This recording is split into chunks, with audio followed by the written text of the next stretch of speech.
Hello and welcome to Movie of the Year, the only podcast with the science and the screaming to determine the best movie for any given year. This season, we are focusing on 1988, and fellas, I have a feeling it's going to be a big show. Oh, man. Oh, Greg, right off the bat, you are Slay me. killing it. You slay me. Oh, my God. My two buddies, my two best friends, but competing to see who will be my ultimate best friend are, of course, returning champion, longtime best friend, Ryan. Hey, Greg, thanks for having me. Wonderful joke. Are you giving points yet?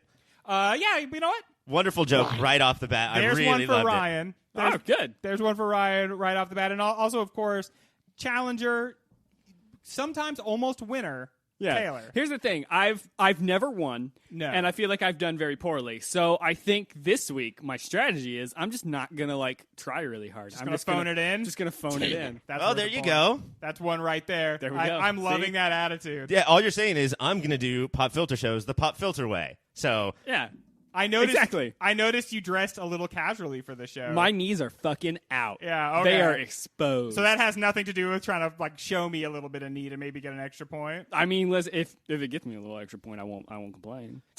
we have. Who knows where that point came from? Wink. We record on Business Casual Fridays. Yeah. Where it's like slacks and a sweater, maybe a tie, and you come in shorts. Yeah. It's a power move. Listen. It's a legit power move. I don't give a fuck about your corporate bigwig sort of. I'm not a part of your fucking system. Yeah, I'm not a part of your vice president of product development.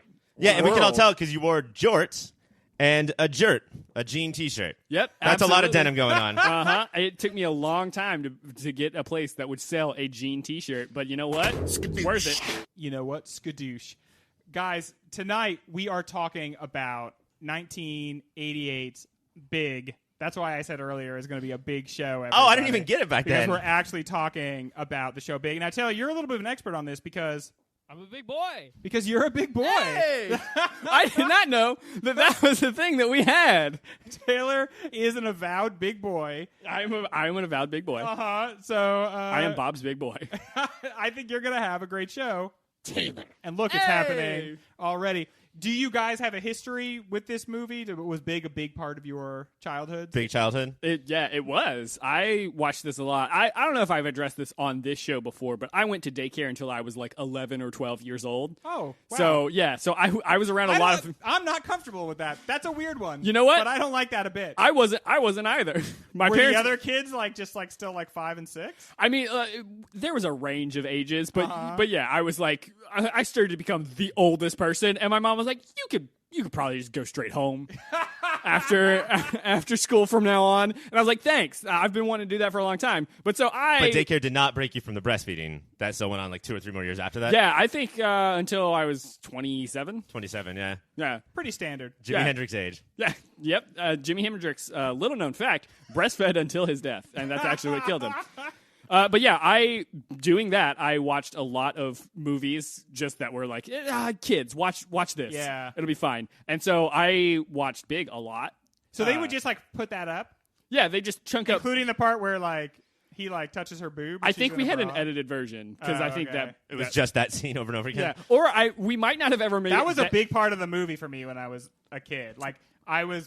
I was allowed to see bra. I Yeah. couldn't see bare boob, but I could Yeah. see bra. And it's not just that. He smushes it. Yeah, You dude. see movement he goes in there. And yeah, it allowed you to build up a lot of theories about what a boob might be like. a sandbag. Watching from home.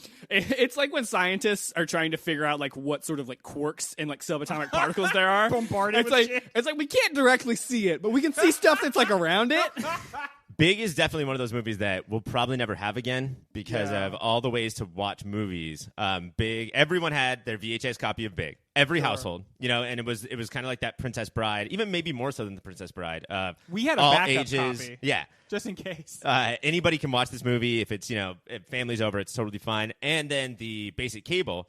When you have that many VHSs and people are still watching it on basic cable with commercials, even though the VHS is right over Right there, there. because I'm not going to fucking rewind a tape, you idiot. It's weird how much more appealing it is when it's just on TV. There are no movies including like Marvel movies, that the whole world will see as many times as a movie like Big because it came out when it did and what its like target audience is. Yeah, it's this movie, like Ferris Bueller's Day Off, like any movie that they were like, we can get the rights on any channel, like it'll just air. The only like analog I can think of is now with like TV shows with like Friends, where like there's always a channel where like Friends or How I Met Your Mother is currently on TV. But people are doing whatever they can to make sure that isn't the case anymore. Yeah. You know, Friends is going to get moved to something that nobody's going to subscribe to, and then it's just gone. Whereas Big was everywhere. Okay, we all agree we're not going to fucking give in to this NBC. These channels. No, listen, they had CISO and we gave them a little bit of a chance. Yeah. I'm not going to let them fuck up another streaming service. I gotta say, I paid for CISO for 4 months and didn't watch a single thing. But I'm not part of the problem. You guys were part of the problem with CISO. Excuse me, I paid for CISO for 5 months and didn't watch a single thing. But you paid for my CISO. I borrowed your password, and thank you for that. That makes sense. Now I understand all those emails that I got. Well, we obviously have a lot to say about Big, but I want to put the focus on 1988. And specifically, I want to talk about the Ghostbusters, who would be the Ghostbusters of the actors of 1988. And I want to enshrine them on a sweet-ass mountain.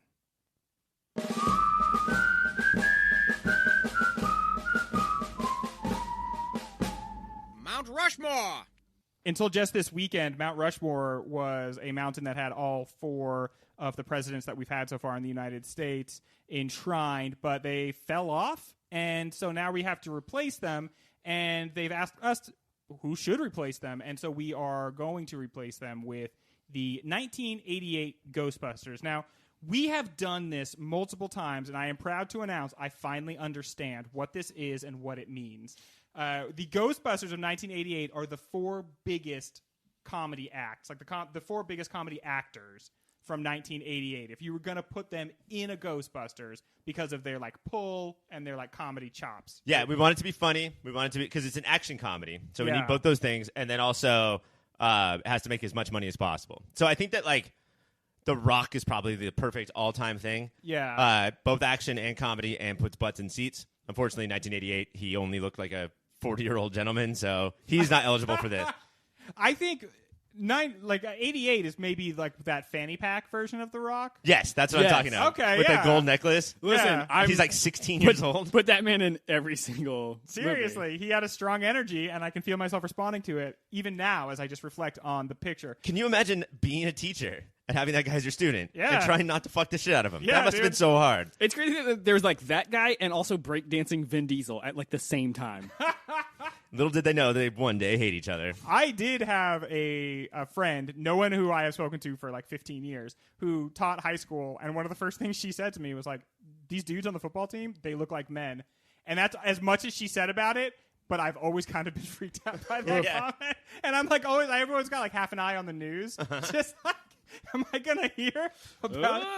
That's But- some real Riverdale shit. Yeah, we are going to move right on from that as if I did not say it at all. Ryan, why don't you pitch someone who's going to go up on the mountain, the Mount of Rushmore? All right, guy who has done comedy, not known as like a comedian back then, but somebody who's capable of lightweight stuff. Okay. And actually, some of his movies, even in '88, I guess would be considered comedies. But I don't know if you can make a movie in this year and be able to have anybody you want and not put Tom Cruise in the movie. Yeah. And like, even though your whole goal is to get butts in seats, this guy was so extremely popular. And for him to, I think, headline the rest of the comedians that come is vital. Dude, I love it. You're going to get the people in the seats for sure, and there's really not a type of acting this guy isn't up to. I feel like you have to be normal to be funny, but he's not normal and still manages to be very funny. He's just observed normal human behavior long enough. I've always said he's the exact middle of Dan Aykroyd and William Atherton, like the ginger asshole in Ghostbusters. That's a person you made up. The guy who, yes, it's true, this guy's dick is very small.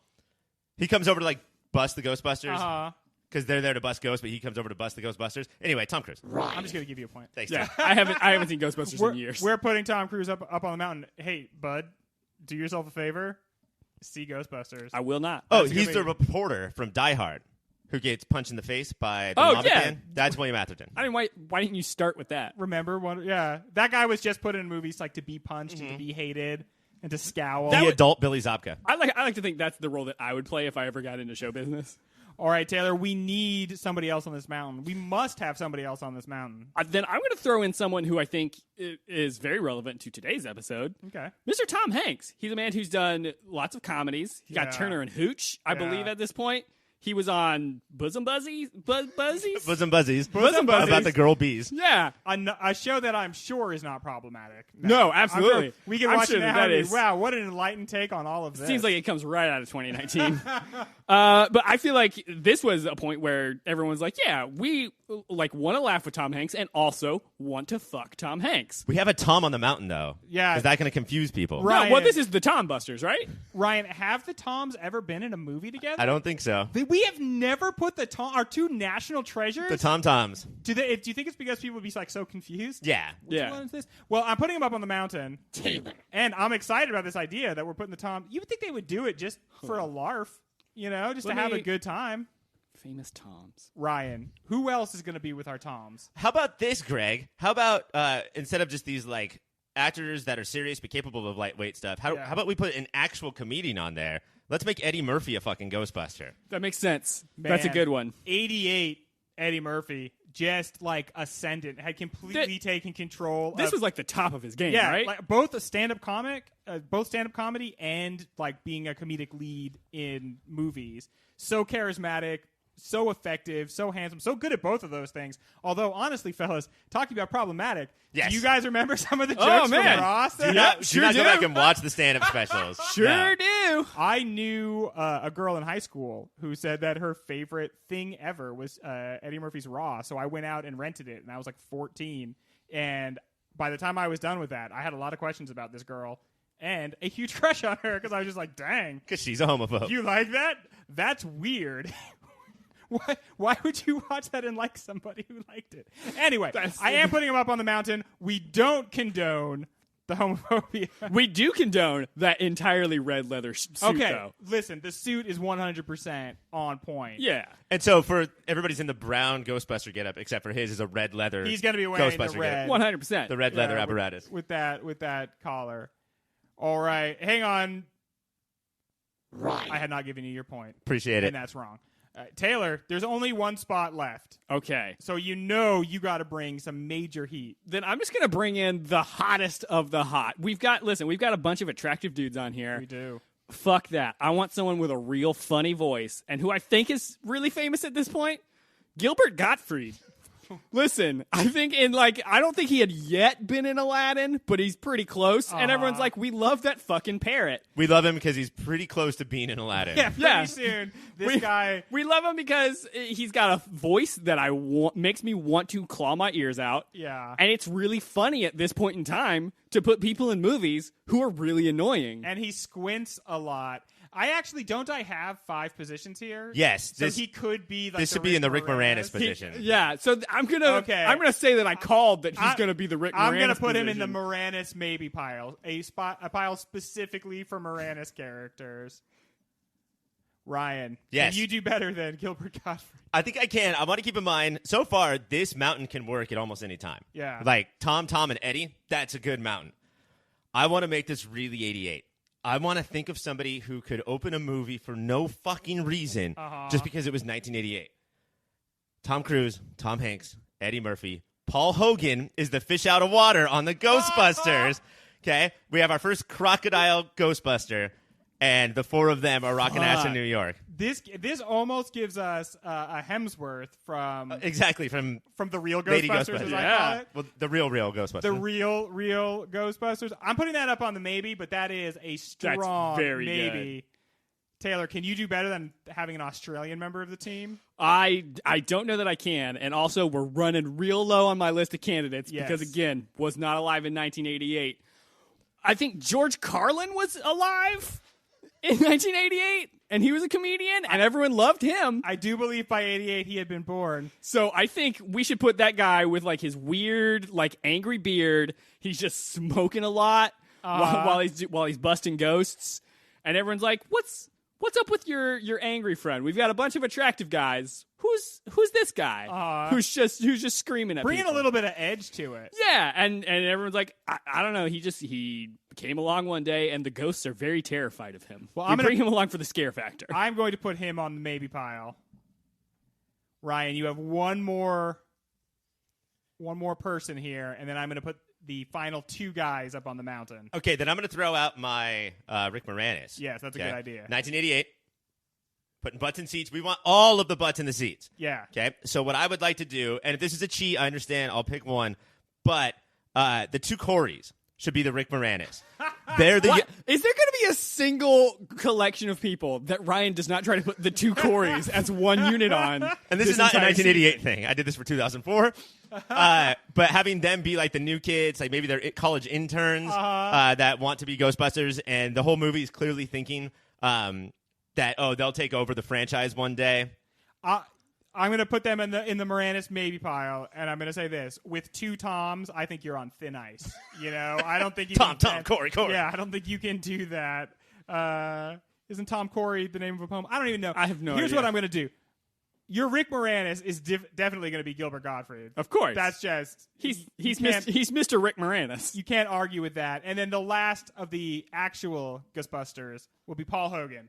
That's such a good pull. Listen, I know that I said I know this is a competition, but such a good goddamn pull, Ryan. It does feel weird to compliment each other, doesn't it? Yeah, you know what? You're doing great. Thanks, bud. I think you're Okay. going to win this.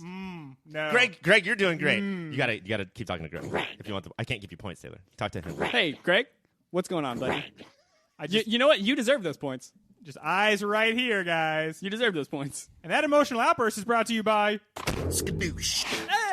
Skadoosh. hey, Greg, can you? I don't want to make requests, but could you give yourself another point for that? Thank you. When we come Do you wanna hear the back, mountain? Excuse me. Do you want to hear the mountain real quick? Sorry. I felt like I was moving on there. Felt like it, Taylor? Yeah. There's going to be a point for you. All right. Thanks. All right, but do tell us the mountain, right? Your 1988 Ghostbusters are Tom Cruise, Tom Hanks, Eddie Murphy, Paul Hogan, and your Rick Moranis role is Gilbert Gottfried. Money, please. When we come back, we're going to be talking about Big. Wow. Good stuff so far, and I bet there's more good stuff yet to come. Holy cow! We They're haven't doing it. we haven't heard what's up yet, but like if you could put some numbers in your little computer nerd and find out if there's more good stuff. Yep, tons of more good stuff. Tons more Coming good live stuff. right at you. That's awesome. Where'd you buy that computer nerd?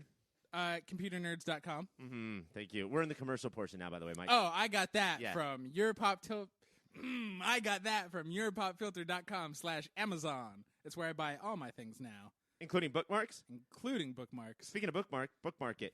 What about if you didn't spend enough money at Amazon, you have some more money to give to us? I have about a coffee a month's worth of free money Okay, and we know that sure because I'm that, bad at budgeting, and that's all I have. that could go to Ethiopian children. No, Sure. they are gonna just burn it away on food right away. What we'll do is make more great tent for you. And them. And what we're talking about is, of course, patreon.com/yourpopfilter. Do it for the Ethiopian kids. We have a special podcast just for them. So that means that if you don't join a Patreon tier, you hate the Ethiopians. Yeah. Why do you do that? Why do you got to hate them? And then, of course, you said Your Pop Filter twice, and I don't know what that is. Oh, yourpopfilter.com is the mother site to everything we put out. Do you want podcasts? We got them. Do you want articles that are 4 years old? We got those too. Everything that we do is at yourpopfilter.com. If you want articles that are less than 4 years old, you got to become a Patreon member. Patreon, that's just $1 a month. Did we do Patreon already?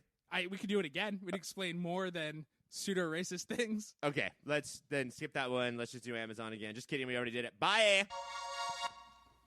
The late 80s saw half a dozen body swap or age swap movies released in theaters, but we only remember one of them, thanks to a giant floor piano and baby corn. Penny Marshall became the first woman in cinema history to direct a movie that grossed over $100 million, and the first woman to direct a movie called Big with Tom Hanks. Big tells the story of a 13-year-old kid named Josh. Josh makes a wish to be taller, not necessarily older, so he can ride a roller coaster and impress a girl who essentially has his same face on a female body. Oh, did you guys notice that? The wish comes truer than he'd like, as they always do, and he wakes up the next morning in the body of a 30-year-old Tom Hanks. Josh spends the rest of the movie hanging out with his best friend, who is still 13, falling in love, and moving up the corporate ladder. Taste buds, I ask you this. What is Big saying about the state of the adult in 1988, and how does it seem in 2019? what about the state of the male adult, and what about the state of the white male adult? Well, okay. I mean, we do watch this white male just fall up the corporate ladder Oh, as hard yeah. as he can. Immediately. The first successful thing he does is he bumps into his boss, knocking him and himself over. And let's compare that real quick to Elizabeth Perkins, the girl he falls in love with, at a party has an idea. And Robert Loggia, who I think is great here, the boss that Tom Hanks runs into, says, like, Susan, you bitch. This is a party. Get the fuck away from me. Stop trying to tell me about stuff that'll make the business better. It's I don't understand how this is a white male just immediately falling up, but also I could not do this today because I feel like maybe I'm just missing. I think that's maybe what the movie is saying is I am missing the childlike wonder of being able to do whatever the fuck I want. Because if I even slightly touched another person in the workplace, I would just be like, I am so sorry that I inconvenienced you right now. I am quitting. I am gone. Like that would the idea of coming into contact with another person, much less having a conversation about that. Yeah. If I had bowled someone over, I would kill myself. I would slit my throat in front of him on my knees. And back in the day, I think the message was important. You know, like I think there was there has to be some reason that all of these body swap comedies came out at the same time, and it's because we were adults back then. We're all like crazy corporate America working 70 hours a week and had lost that inner child, and here's a literal way to get it back, right? Yeah. Here's a guy who is a child, and so this is what you could look like and succeed. And then the ultimate message is, I mean, you can't do all of that. Like, you can't, you do have to go back to normal, but just keep this message in your mind. Today, I think it looks very, very different. You know, I still think that you can show this to kids, and I still think that people our age can have fun with it, but there is this, like, underbelly of, oh, my God, look at white men. They can act like they have, like, severe mental handicaps, and they will be fine. The moment when he like eats that baby corn in a very stupid manner and then immediately like vomits out caviar, and she just looks at that and goes, oh, I'm gonna fuck this shit. She's like, do you want to get out of here? And guys, what the fuck was happening in the 80s? What does that mean? We're gonna get deep on their relationship because we have to focus a whole segment on the two of them and what they're doing. But that is certainly an instance in which he just does anything, and society is like, good job, 30-year-old white man. I do think that this movie is taking aim at a specific generation of white men. I mean, all of America was John Hurt, right? Every single person between their 30s in their 30s or 40s was John Hurt, Kevin McAllister from Home Alone's dad, Susan's boyfriend in this movie. All of them. Yeah. Because all of those guys are like, who's this fucking guy coming in here and like making toys and shit? Fuck that asshole. Whereas like the old guy, McMillan, is like in charge of stuff, and he's not as childlike as Josh is. No, isn't he the hybrid? Right. And he's sort of like, hey, you just gotta like toys. And so he's like, I feel like it's trying to say the older generation knew how to get jobs done but still like care about stuff. Yeah. Whereas now it's been like abstracted away from the thing you're working on, and now it's just business for the sake of business. But in that way, though, you got to admit the movie is clearly trying to say that the World War II generation, and Josh, I guess, would be a Gen Xer. He'd be born in like 77. Know how to do it. And the baby boomers are just fucking asshole evil right there in the middle, who are trying to destroy the upper and lower generations around them. The movie's clearly saying that. Yeah, clearly. Well, when they put that on the title card at the very beginning of the movie. But, I mean, we're all trying to get to scenes with Robert Loggia and Tom Hanks together, even maybe more so than Tom Hanks and Susan together. Yeah. Right? Susan and her, I guess, boyfriend in the Their, first half of the movie. their relationship was very confusing to me. They are shown there was this vein, we've seen it now in 88, but you see it in a lot of the movies of the 80s, like of this new cosmopolitan work first, these people that were like as a couple sort of like sexless and specifically childless and unmarried and like very metropolitan. And the movies of the 80s fucking hated these people. Oh, yeah. And that's what Susan is at first, and then she becomes something different, and we'll focus on her later. But do you remember the neighbors in National Lampoon's Christmas that's Vacation? what I think of. That's who they are. Julie Louis-Dreyfus and the guy. The guy. But basically, their crime is they want to sit comfortably in their living room and not have fucking redneck yokel people like spewing toxic waste into their living room. Invite 40 people over to the house next door, and then, just scream and yell and turn lights on for the entire And then or they're the Christmas break. bad guys, and their crime, honestly, is they don't have children. Right. That's like really what their problem is. It's weird because you're right. A lot of the '80s hated these people and like their like method of It's being. Beetlejuice too, right? Yeah. Like we see it in Beetlejuice. But I think we culturally took the wrong message from that hate, and we were like, well, like we don't need to be like hating business. We just need to be like cool business. So now we can strip away people's privacy and all of their ethics, but we're dressing in hoodies. Or be like Wendy's Twitter feed. Yeah. I have that sort of attitude. Well, listen, well, we know that we sell garbage products at the lowest possible price. We also are extremely depressed. But look at our just Moxie. like you. Buy a Baconator and then later choke yourself while you masturbate. It's all the same. Wendy's. Oh, guys, I love the world that we live in today and all the things that brought us here. Does the adult world as presented in Big feel like a real adult world? Is it the adult world experienced by white 30-year-old men in 88? Or on top of that, is it even easier than that? I think it's funny. I think it's the world that kids thought the world would be. Now, that was partly informed by Big, but also... I definitely thought that was what adult life was like. I watched Big Yeah. a lot as a kid, and it was extremely formative. I thought my job was going to be playing with toys. I really did. I But was very also- much looking forward to that. The other things, too, is like they go to like a dinner party. So there's like 5 couples at a dinner party hanging out. That's every single night when you're an adult. That's just all you do. And then I do think that this is the case for many adult white men. I think other people probably struggle a little harder than how this show's adult life is. Most people are closer to Tom Hanks in his first night at the hotel than they are how it becomes. I have to say, I took some issue with the math on this because they were saying that hotel room is $17.50 a night, which is an absurdly cheap price. Yes. And then he gets his paycheck and he says $187. Yeah. And he gets very excited. Yeah. But that pays for 11 days Yeah.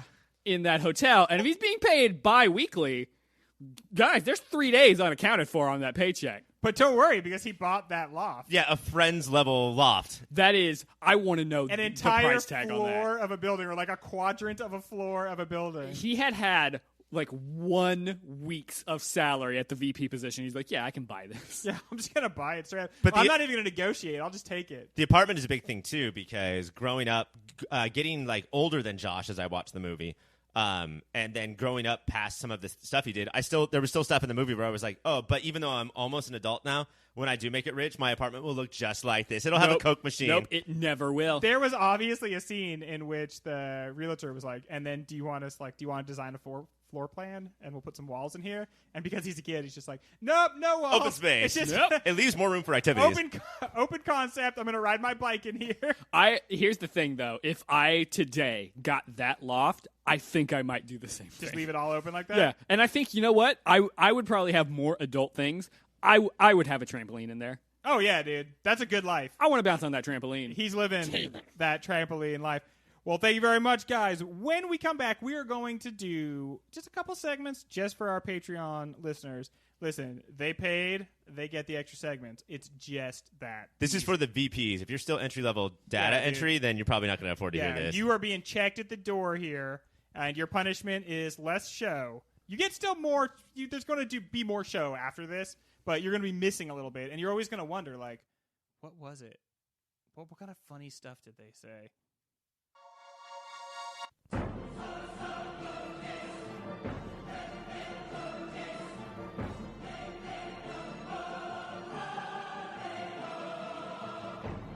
Greg, are you done with the sports page? I'll give you the Metro for the sports page. The Metro. I would never read the fucking Metro. I don't want to know the news going on directly around me. It's all about what's happening in your house, Yeah. though. That's crazy.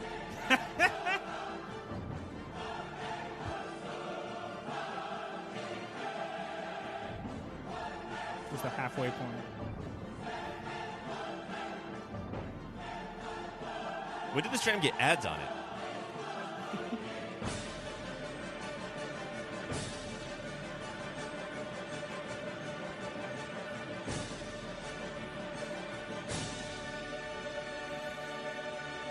Welcome to the Pop Filter Hall of Fame.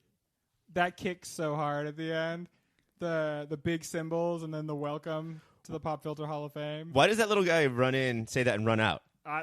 hang out for a bit, bud. That dude fucks, and honestly, he's like All the time, though? all the time. Every time he runs in, I'm like, I get a little whiff. Yeah. And that dude, he smells like fuck. He's just in between assignations, and he doesn't have time to do much more than pop in and say that. What? I'm sorry. What was that word you just used? Assignations? I've never heard that before. You know what? Look it up, kids. I use a lot of words, and some of them are real words. Don't look it up. He made it up. Just assignations. Look it up. Now, we recognize there are Hall of Fames for many things, but we wanted one because I think every young boy Of course. dreams of one day having his own Hall of Fame. What about the things that matter to me, say white men? Don't anybody care anymore about that? And the answer, of course, is yes. That's all we care about here at Pop Filter. The needs of middle-aged white men. So Do we still have that rule that we can only nominate white men? No, we loosened it up. Oh, okay, Okay. good. we loosened that up. And you know what? This Pop Filter Hall of Fame comes to you with 30% fewer sexual harassers. Oh. And that's our promise to you. By 2030, we'll have maybe 0 sexual harassers in the Pop Filter Hall of Fame. That's the dream. An auspicious goal. Is it possible? It is currently, though, mostly white men. I know that, like, the Hall of Fame is about... Mine like, is a white man that I'm going to propose today, and now I feel really deeply bad about that. It's about the people in pop culture who made us the people that we are. Unfortunately, that's from a time when there was only white men allowed to do it, but... Yeah, are we just absolutely outing ourselves here by just the roster of our Hall of Fame? Ooh. Let's see. Can we get even a shred of diversity in today's Pop Filter Hall of Fame? Taylor, you are the guest. Who do you think belongs in the Pop Filter Hall of Fame? Will Smith. Listen, he is the Fresh Prince, one half of the greatest hip-hop duo of all time, Jazzy Jeff and the Fresh Prince. You are such a Jazzy Jeff guy. I'm putting Will Smith on this list because I know that if I put Jazzy Jeff on here, you guys wouldn't put him in. But Jazzy Jeff deserves to be on there. He's kept it real. He is still at the top of his game. One of the greatest DJs living. But back to Will Smith. I'm sorry. I'm getting heated. Yeah. I'm hot. All right. Will Smith, Fresh Prince. All right. He's in Independence Day. He was in Wild Wild West. Jim West? Yes. Desperado. Desperado.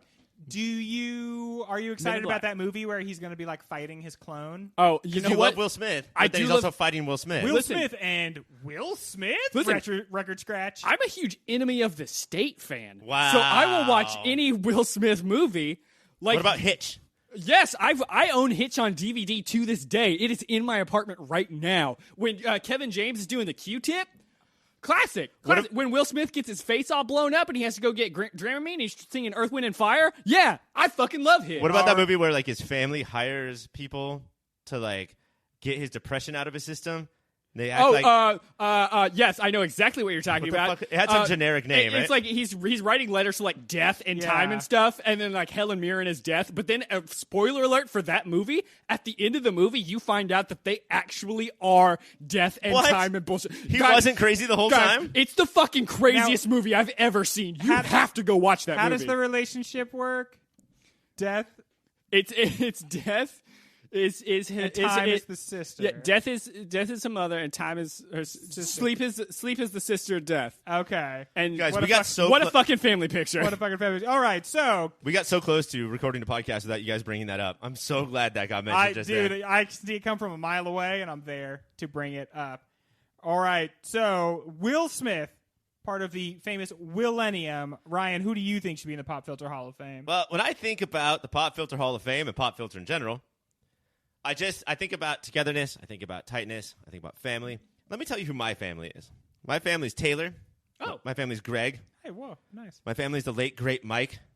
It's Dominic Toretto. It's Letty Ortiz. It's Han Liu. It's Brian O'Connor, no. Mia Toretto, Roman Pierce. It's Sean Boswell, Giselle Yashar, Luke Hobbs, Elena Neves, Vince, Jesse, Leon, Monica, Suki, Neela, Twinkie, Tio Leo, Rico Santos, Mr. Nobody, Ramsey, Little Nobody, Hattie Shaw, John Cena, soon to be, and Deckard Shaw. Guys, the Toretto crime family means so much to us as friends, That is very as true. people, and as podcasters, and they belong in the Pop Filter Hall of Fame. You want the whole Toretto crime family? Uh-huh. Yeah. Okay, all right. Listen, you named even like side characters. You named like one. You dropped fucking Suki on there, and she was in 5 minutes of 2, and that's it. And she's my favorite character in the entire franchise. I think The Simpsons are in the Hall of Yes, Fame. The so Simpsons are Okay, there. yeah. If, so if that you yeah, are it's an fine. institution like the Toretto family, then you can be enshrined all together. When I thought of my candidate for the Pop Filter Hall of Fame, I was sure this guy had to be in it. I was sure that someone who had made so many of the things that we love would already be in the Pop Filter Hall of Fame. Brooklyn Nine-Nine, Parks and Rec. I was sure this guy who wrote for The Office would already be in the Pop Filter Hall of Fame. And then I was sure, after The Good Place, a comedy that's meant so much to us, that he would be in. But no, Michael Schur is not in the Pop Filter Hall of Fame. Are we going to let that stand? Now, you know, of course, that we all have to vote unanimously. So, Oh, man. all three Well, we don't of have these- to. All three of these people, well, for the person to make it in, they have to have all 3 votes. This is so difficult. And we all each only have 2 votes. So here we go. Taylor, you said Will Smith. Yes, I did. Do you still vote for Will Smith to be in the Pop Filter Hall of Fame? I still vote for Will Smith to be in the Pop Filter Hall of Fame. That is, to me, that feels like a big decision. Guys, this is a very difficult the big decision show. on every choice. Ryan, do you vote for Will Smith? I think that Will Smith, typically we say, like, maybe not this year, maybe some other time. Probably not ever. But Yeah. he's high in my heart. Yeah. Low in my farts. No on Will Smith. Summertime. Parents just don't understand. Girls ain't nothing but trouble. We love Will Smith here, but I don't know if he was that important to us. And Maybe this not just you. reeks of a ploy to get DJ Jazzy Jeff somehow yeah. Okay. into the Hall of Fame. No, don't. And You're that, putting something on it. that will not God stand. So damn I do it. not vote for Will Smith. God damn it. That means Will Smith will not make it. I'm sorry, Jazzy. All right. How about the Toretto family? Ryan, do you stand behind your Toretto family vote? I had the same feelings with you in one Monsieur Shaw that I can't believe they're not in. Yes, the Toretto family's in. For me, for this group of people, 100%. This is like appointment viewing for us. We just made plans to go drink and watch the Hobbs and Shaw movie. I can't imagine there's anybody who's excited about that movie. I'm like very, very excited. I think it's going to be the best movie of all time. I definitely vote for the Toretto family. Taylor. As someone who created an entire separate podcast where I forced my roommate to watch every Fast and Furious movie with me, No. I have to vote for the Toretto crime family. They're going right in. Was it still forcing like 5 and 6? Were you no. still making? Once we got to, I think he started jumping in with Suki. He's like, you know what? I like this Suki character. I hope she comes back. I didn't tell her. Yeah. Didn't tell him that she didn't. But by the time you get to like 4, he's like, okay, wait, no, I'm on board now. Well, then they're in, right? That's 3 That's votes. it. The The Torettos, Torettos family. congratulations. All right, real quick, we will go through Michael Schur, who is a sure thing, I bet. I'm going to say yes. Michael Schur is in, Ryan. I'm going to say yes. Of It's about course, time. Of course. I Taylor? would love to say yes, but I'm looking at my readout here on my iApple Watch and looking like I do not have any more votes in my vote counter. You split the votes with Will Smith, I didn't you, sure Taylor? did. Because you guys split the vote by thinking, oh, we should put Michael Schur on. Like, yeah, he's fine. He's Maybe great. more important to us than Will Smith. It's hard to get into the Pop Filter Hall of Fame. Congratulations to the Toretto family. The 15 of you have all managed to make it in. Whose picture do we put in the plaque? Because there can only be one person. It's got to be Dom Toretto. Not Brian O'Connor, because he's No. dead. Yeah, I know. It's also weird that his name's Brian, right? Yeah, I don't think we can have that. We already have a Ryan. I don't want to get all confused. We're talking I about two wouldn't- Toms. I wouldn't We want also there to be don't a talk about how Craig. for one movie, his nickname in the movies was Bullet. When we come back, will we talk about how for one of the movies his name was Bullet? Perhaps, because we are getting to our next question. Is there a real relationship here between Josh and Susan? Or is it hard to look at this as anything other than like a weird fantasy-based statutory rape? And let's talk about how we felt about this maybe when we were kids and how we feel about it now that we're adults. Well, let me just address 2 real quick things. Yeah, Envelope. One, rapid fire. One, Collateral Beauty was the name of the Will Smith movie. I could not think There of it it. the is. last Okay, Thanks, there Brian. you go. Very Appreciate that. good. 2. Oh, Damn it. Patreon, non-Patreon people don't know what the fuck we're talking Yeah, about. yeah. Right now, if you're at home, just Why didn't you scratching pay your for head, it? Like, dude, the Patreon listeners know exactly. Don't call one of them and try to figure it out. And 2, the love interest in this movie looks exactly like Millie Bobby Brown transposed onto an I adult saw body. that for sure. Okay. I saw that for sure. We were all thinking that, right? Yes. She looks exactly like Millie Bobby Brown. Which there are some parts of this movie that makes it slightly better, but several parts where it makes it way worse. No, by the time they get to the carnival, he's straight up dating 11. When Yeah. she's got like her hair like Yeah. curly and there's And mustard she- on her mouth. And it's the little she has those like nosebleeds. it's the little smirk that she does. Yeah. It's exactly the facial She- expression that 11 does. she does an interesting thing in this movie. Susan is like a lot of different people over the course Wearing a lot of hats. of this movie, yeah. But one of the things that happens only for a brief time in the movie, and I think that's kind of realistic, is she becomes like a very young version of herself. Yes. When she's with Josh. That goes away because at some point she's like, I do want to have an adult relationship now because like I'm an adult. But for a while there, she is like a little kid, specifically in the carnival scene where the two of them are Yeah. together. And she acts like such a little kid that's when she really seemed like Millie Bobby Brown. She looks exactly like her, and then she kind of was acting like she was herself 13 or something. But she wasn't 13 No. at any point in this movie. And for some of this movie, she knows that her boyfriend is 13. Just a little bit right there at the end. That's But without any boob pushing, right? yeah. There's Yeah, no she boob never- pushing once she finds out. She goes to kiss him at one point, and you're like, oh, God, she's going to kiss this guy. Even though she was Oh, 13. man. And she kisses him on the head. But there is, like, a heat still. Like, you know, Yeah. he's still in his adult male body. But there is still, obviously, an attraction. And then she goes and fucks Billy, who still looks 13. Like, That was weird. I don't know if you didn't see the end credits scene where she just knocks on Billy's door and then she's wearing that Jets jersey. she's like, sorry, Samuel L. Jackson, I will not be in the Avengers. I gotta go fuck this guy.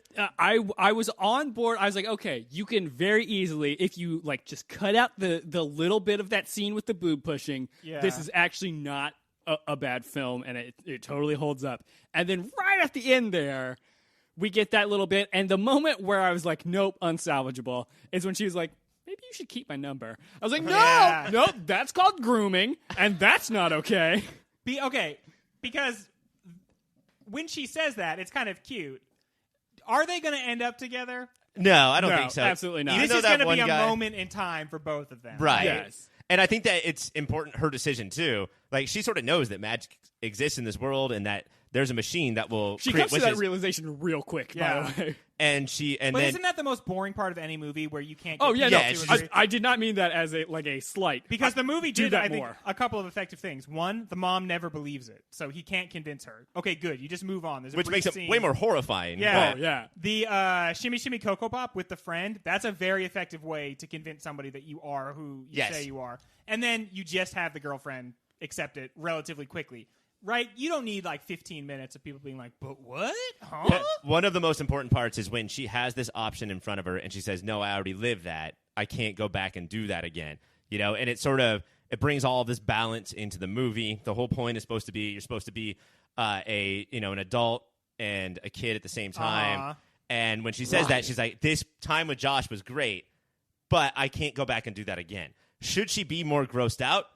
I don't know. I know for a fact, and this is just a fact, and we don't have to talk about it, we can just move on, that if the genders were reversed, this movie would have been horrifying.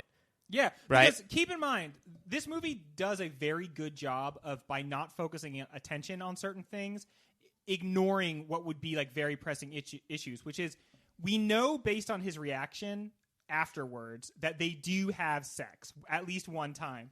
And then the movie goes through like a period where they are obviously in a relationship cohabitating. And so they are clearly having a long-term sexual Yes, relationship. they're fucking Yeah. boinking every night. Like all the time before she knows, but he knows Yeah. the entire time. I am a 13-year-old boy having sex with this adult woman. I think the thing that slightly lessens the blow is that we do have Good one, Taylor. we do have a couple of scenes wherein he is still like a child in an adult body, and like she is very like they make it very clear she is trying to fuck this man. Yeah. and he's like, nope, we're gonna go to sleep on my bunk beds. We're having a Yeah. sleepover. We're totally chill. And so when he does like finally consummate the relationship, it's very clearly consensual and not Yes. her like going after it. So there's at least the barest amount of this is not someone like being predatory and like putting something on. I think there's three important scenes that sell the boob push, like that make it I love that watchable. it's not the boob touch to us. It's the No, boob he really push. jams his hand Yeah, right there. he just he shoves pushes it. He's 13. The trampoline scene, okay, and her coming to grips with the fact that they're not just going to fuck and never talk to each other again. That's a big one. The carnival one that we talked about, where now she's finding the balance and becoming a little bit more Josh, and I think good ways. Like, Yeah. she's adorable in that scene, and she doesn't seem mentally challenged like Josh might. She just seems like she can have fun every once in a Yeah, while. like it's reawakened something in her. And then the other one where they have the conversation about, Elizabeth Perkins says, "What is this? What are we doing? Like, What are I we?" need the status of our The relationship right now." 1988 version of What Are We? Yeah. Oh, man. And Tom Hanks is like confused and then sort of gets it, but can't explain, but like thinks it's all very weird and serious, and starts hitting her with comic books. And then they get into like this play fight. Gentlemen, that is how every conversation with actual adult men goes down with girls. When girls bring it up, they get into that exact same fight. I think that if Susan was ever sort of thinking that this might be a kid in a man's body, she learned at that moment that, oh, he's not. This is a fully grown adult. And also, I really fully respond. Like, there's a lot of moments in this movie where I'm like, this is an uncomfortable relationship. But it's usually from Josh's perspective where I'm uncomfortable. But the moment that I really responded to Susan's character is when she goes back to his apartment, and it's just like a weird wonderland, and she's like, I'm already this far in. We might as well just see where this goes. And I think I don't want to speak for everyone, but I have definitely been in that situation where I'm like, this is weird and I'm very uncomfortable. Let's see what happens. I have to say, I think that male characters in the movie accuse Susan of like sleeping her way to the top. I think Susan is very realistically portrayed as a horny chick. Oh yeah, She likes this guy for some reason. It's not that big of a deal to go back to his place and have sex with him. He seems a little bit weird. He just keeps sort of moving the ball for what's weird. She's just trying to bang. And then, eventually she enters into a relationship with this guy. But I thought that her persistence in being like, all right, now let's do it. My question, though, is your 13-year-old Josh in a 30-year-old man's body aren't one of the things you want to do, right, is you want to have sex with a lady. He seems to be sexually interested in women through most of the movie. Why in that one night? Why doesn't he... isn't he trying to fuck? Here's another thing that I will say as someone who has been in a couple of these situations. Sometimes you know that you're in a situation where you probably you want to fuck, but you're like, maybe this isn't the right time. Right. So then you sit on the couch and you watch 4 hours of Chris D'Elia stand-up, and then they finally go, do you want to have sex? And then you finally do, and you're like, we could have done this 3.5 hours ago. And I was thinking at some points, it's sort of like in like King Kong or a Godzilla movie where sometimes the monster is 10 stories tall and sometimes they're 10 feet tall. Sometimes Josh is 11 and sometimes Josh is 15. Yeah. But that's how actual 13-year-olds are too. Yeah. So him Also, he would probably be scared fucking shitless. Yeah, him being very Oh my nervous God, about yeah. it makes sense, and then him also just not picking up on a single signal also Yeah. makes sense. I want to sleep over. Okay, cool. But you have to take the bottom bunk. He says, but I get to be on top. Sexual. Did either one of you watch the extended cut? No, I had started to, and then I've only seen like the real actual version. Yeah, because the original cut was the version that I watched as a kid. So I was like, I just want to see what the actual version I watched as a kid holds up. It was a good call, as all extended cuts are. Not a single thing that was added nothing was worth good, it. right? But Taylor, going back to your, she just glommed on this pretty quick and believed that he was an adult. She does a little detective work in the extended version. After she finds out, they're walking down the street. It's very awkward, and Susan says, "I need some gum." And Susan looks at like the very sensible like Trident packs, and Josh grabs Bubblicious, and she's like, "Oh, he's a kid. I know for sure." God damn it! I'm banging a child. Speed round. On that note, we move to a very important speed round. Gentlemen, Robert De Niro was seconds away from being cast as Josh Baskin. What would that have been like? Susan! Wait, I don't see anybody else big around here. You being big to me? You was smiling at me? Oh my, okay, yeah, keep going. I Continue. have nipples, Susan. Could you milk me? Oh my Could god. you push my boobs? Oh my god. Could you milk me, Susan? Guys, I want a movie where it's Tom Hanks, but he's pretending to be Robert De Niro? and he just says, could you milk me, Susan? If that's like a thing that I have, could you milk me if that's like a fetish? Did and of nipples course, have that almonds? point goes to Greg. Is it okay that this movie makes 0 sense story-wise? You know what? Sure. Yeah. It's fine. I mean, all I want is, and there's a lot of ways that they do this, to lay down the fairy tale, like establish that early, and then you get to sort of set up your own rules. One of the things that helps out a lot is the music. Yeah. The 80s was this time of like big, like John Williams, like timpanis and shit. The music is very like bumpy and boisterous, and I think it really helps you carry like from scene that makes sense or doesn't make sense to scene that doesn't make sense. If you think about anything that happens in this movie and ask yourself, what would a normal person do in this instance? It doesn't make any sense. What exactly does Josh's mom and his dad, which is in the movie, he's in the movie for like one half of a scene and then just disappears. What exactly are they doing to find their child? Jack Talking to Billy? shit. Like they Yeah. know They just, Billy, can you please go Hey, find my kid? They put him on the milk carton, and then they're like, well, we'll just wait. because it would have made sense if he said I'm running away. Maybe by 80s movie logic, you could then be like, okay, he's run away and he's hidden somewhere. In this movie, the premise is that he says, I have been kidnapped. And all his mom does is just sometimes on the phone be like, hey, could you give me my kid back? And they didn't even do the 80s staple of, we got him, keep him on the line. We almost traced him. No, they didn't do that. They didn't even once be like, oh yeah, we tracked like where this letter came from, because he's sending them like physical evidence Yes. of his whereabouts. And then at the end of the movie, he comes home and they're just like, thank God. Not like, where the fuck were you? I would Because never tell him. I would love to see a sequel of this movie that is just the actual ramifications of the events Yeah. within this movie. Like Josh not being able to get over Susan having very conflicting feelings, knowing that the man she loves, although 13 now and obviously a child, is the person that she fell in love with. Josh's parents figuring out what happened, his friend trying to pick up like the broken pieces of their relationship. Knowing for a fact that there's a magic genie machine that you can go ask that whatever just you grants want. you any wish as long as you get the quarter in his mouth. The fact that he's so good at getting the quarter in that guy. And that was part of the Yeah. game, right? The quarter does have They to go had to in. go in Yeah. there. and it has That- to go in, and I would never be able to get that goddamn quarter in there. for sure. They would never go in. For sure. Listen, I've played games like that before, and they're fucking rigged. They do not want you to get that quarter in there. And by the way, Billy was so resourceful, and his parents were such duds that Billy was responsible for getting him on the milk carton. Like Billy Yeah. did all of the legwork. for that, I bet. Billy is the most adult character in the entire movie. I want to know what happens next to Billy. Josh is clearly a Giants fan, but when Susan sleeps over, she wears what is pretty clearly a Jets jersey in bed. Was this the biggest blunder in the movie? I hope somebody got fired. Yes, yes, it was. I think that clearly she is a Jets fan, and she brought that with her. She brought what? That's what's in her purse. You Is think that that she Jets? had Yes, in her absolutely. bag? Because she's at the party. She's terminally horny. Yes. She is going to fuck someone. She's like, I'm bringing my sleepover clothing. But she doesn't bring like handcuffs and maybe a taser gun to and spice things you up. will notice she's wearing that Jets jersey, Yeah. jersey, as she's laying in bed, thinking that she's about to get boinked. I love- So that is the thing that she puts on to get comfortable. Is like, I am gonna get fucked. I'm gonna get raw dogged in this Jets jersey. If you go back to someone's house with them and they don't have books and they have a bunk bed, don't fuck them. There's a Or great disagree, funk on the top bunk.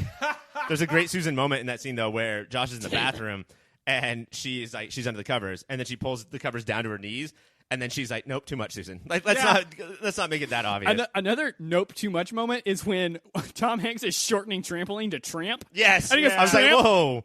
Aline, and like you could tell, Tom Hanks realized mid-line that he can't shorten trampoline. Let's hop up on this dirty tramp. This movie is one of the few fish out of water stories that throws the fish back into water in the end. How does that change the overall message or feeling of that trope? No, you know what? Put fish back into water. Fish can't live without water. Okay. Don't let fish die gasping on the land. If they're not doing well, put them back in the water. I think what it does is it takes that like old black wise man that's a trope. Uh-huh. It sort of puts him in the forefront and turns him white. But instead of saying like this person's going to come and then learn and change, he changes everybody else, and then he Yeah. just disappears in the background. We just never get that person in the foreground.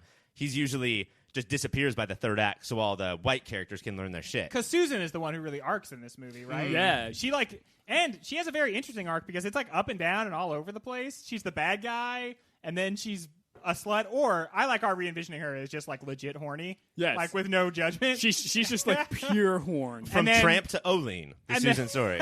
And then like, oh dang, I banged a kid, and then like, all right, I'll stop banging this kid. She does the whole arc, the whole redemption. And you know what? arc. I appreciate where she gets to the "I'm going to stop banging this kid" part. You know what? It's If bare you- minimum, but I like it. If you can't start there, make sure you end there. A famous Office episode has a new employee, Holly, under the impression that coworker Kevin is mentally handicapped. Shouldn't this have been the same story? Yes, it should have. It was mostly for me outside of the apartment when they were both going in. Susan thinks they're going to bang after the party. And the stuff that Tom Hanks says to her, like all the responses, they do, like, if you read the transcript, they make sense. But the way he says them and the actual words he used, Susan should have been like, all right, what the fuck? You're not processing anything Yeah, I'm okay. saying to you. I'm nervous about going to jail, not for fucking a kid, but I don't know if you're like able to give me allowance to have sex. I should probably bail. She's just watched him like completely clean out his mouth with a napkin because Yes. he jammed in a fistful of caviar. Oh, and then the limo ride. She watched the entire limo ride. yeah, That entire limo ride is so hard to watch. this is just a terminally horny is person terminally who is horny. just glad to have the opportunity to bang Tom Hanks. And It's again, like- I think she has a disease like in Crank, where if he doesn't keep his heart going, like if she doesn't fuck every 24 hours, she dies. In this wonderful PG movie. Well, that is the end of the speed round. When we come back, I'm going to give you your final scores, and we are going to talk about the prospects for Big going forward because, guys, this is the last movie what the fuck? in the 88 bracket. Next week, when we come back, we're fucking choosing. Well, not next week. Next week is part one of our choosing, trying to choose. That's when we a tickle the winner. balls. That's when we tickle the balls, but we don't work that shaft too quickly. And maybe stay away from that head, even. Get sensitive at first. All right. When we come back, more hand job tips. I have tabulated the scores, and I am prepared to announce the winner. Dramatic music, please. What's that? I don't think that was the dramatic music. I think I hit the wrong button. I'm Producer sorry. Dave, what the fuck? Sorry about that, everybody. That appeared to be the scream from Annihilation, which is really awful. But Taylor, Yes. you scored 33 Oh my god. What? points. What? Which- That's too many. Is the highest score Oh my God. in the history of the show because Ryan scored 31 points. And Taylor, What? What? I'm a big boy. Taylor, I did it! Boy. he is a big boy. Oh my god! Racking up. Congratulations on winning the best friend experience. Ryan, do you want to talk to him at all about what he can expect from the best friend experience? I hope you have 7 different Chipotle orders memorized because Yep. you never know which one he's going to call for. Yep. I hope Listen, you are ready already for a got it. squirt gun fight at any point in the day or night. Literally Yep. any point. Because you will have about 2 minutes to get ready before he will start My squirting gun's you. always ready to squirt. Get ready for me, like squirting you, quote, accidentally with ink, and then saying, Did I do that? right? That's Classic. what you're gonna. Classic. That is what you are gonna Oh get. my god, this is the I'm so best proud prize of I've you. ever won. Dude, I'm so proud of you. And I once won like a full all expenses paid trip to Europe. Wow, and this is even better than that. Yeah, and that was better than the time that I won like $4 million. Oh, by the way, this week, so did Greg. You have to pay those expenses. Yeah. Yeah, all expenses for Greg paid. I think you get 'Cause to I'm, go. I'm your best bud. Oh, and you know That's what? what friendship is. And you know what? I appreciate that. That is so beautiful. So- I thank you for letting me be your best friend and letting me pay for everything that you need. All expenses paid trip to Europe. That's tens of thousands of dollars. Like, how much is that? I would say that's one, depending on how long you go, I think you're looking at one $10,000. Fuck, man. One $10,000 bill. Well, we know where Taylor and I are going, which is obviously we're going to go take something similar to a honeymoon all throughout Europe. But how about this movie, Big? 1988's Big. Where's this movie going? Is it going to move on? Does it have what it takes? I think it does. I think it is actually still pretty great, and I think Yeah. it's easy to squint through its issues. I think that a lot of its issues that we talked about tonight aren't that glaring. I think that It's not I think as it'll be glaring as okay. I thought it was going to be. Right. I or am as glaring as it could be. Just by hearing the premise and the year that it came out, you're like, oh, fuck, I'm ready for this shit. I am more positive on its chances now having watched it than going into the movie. I still don't think that it's going to be. I don't think it'll be like a top 4 contender. But I think it could surprise and beat some I think of it the, has the a movies legit in shot this. in a competition which often goes to like our second picks. I don't know. I think it has a legit shot. I think it could run the table in a surprising way because it's a satisfying movie. It's a funny movie. It makes you think. It has problems, but none of them feel glaring. Right. You know, it's a satisfying movie. We talked a ton about all of these iconic set pieces tonight. We talked a lot about Tom Hanks' performance, although we didn't necessarily address it directly. We really did talk about it for the entire show. There's so much going on for it. I think it's a good movie. I think it's and like timeless in a lot of ways that I didn't expect it to be. And now we have Shazam, the sequel, the superhero sequel, Shazam. Well, good luck, Big. I hope you have what it takes. Next week we have part 1 of the finale. So we're going to lop off, I think, like 4 of the movies right off the bat. Yeah, Taylor said he thinks it'll move on, just not to the Final Four. If you move on, you are part of the Final Four. Yeah, So I don't know that's how to do insane. math. Yeah. Well, that's it.